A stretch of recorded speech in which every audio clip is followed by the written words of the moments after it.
бүгінгі сабақта біз құс ұясын дайындаймыз, оны жады бойынша жасаймыз.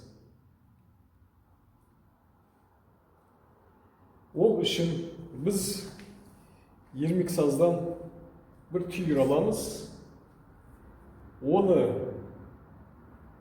таяқша қылып дөңгелетеміз, ұзындау таяқша қылып.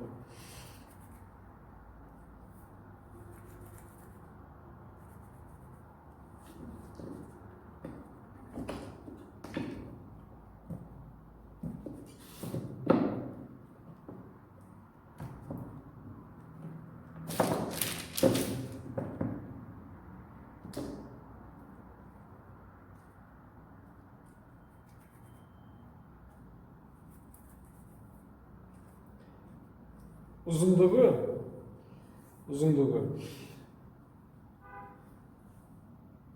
мына үйректі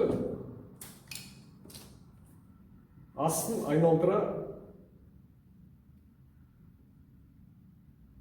айналдырғанымызда жету керек. Ұзындығы соған өлшемін жететіндей қылыңыздар.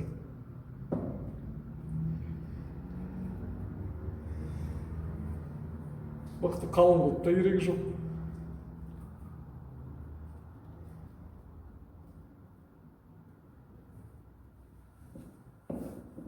Міне мен өлшеп қараймын.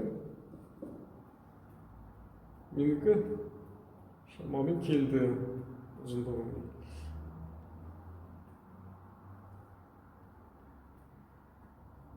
Үйрек ұяға орнықты отыру керек.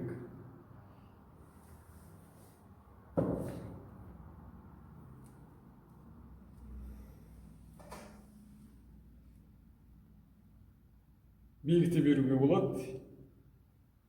Екі ұшын бізде тағы да алдындағыдай мынандай овал тәрізді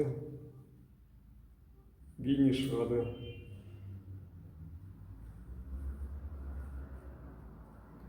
Тағы да бір өлшеп көреміз.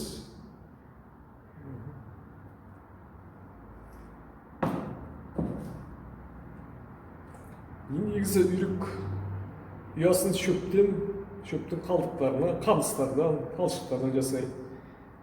Енді соған ұқсату үшін біз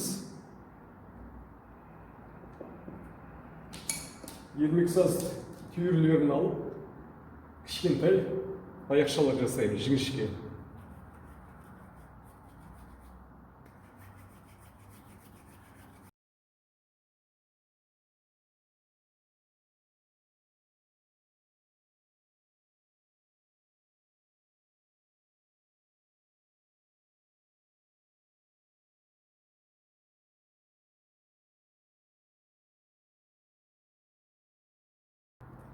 Міне біздің ұямыз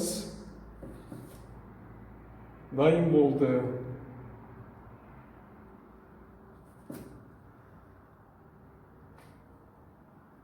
Құстың ұясы, үйректің ұясы.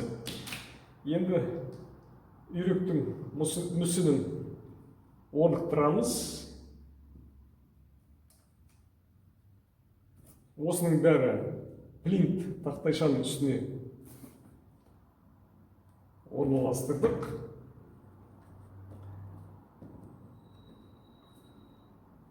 Мен сонымен ұядағы құс тұлпысы ұясымен бірге мәресіне жетті деуге болады.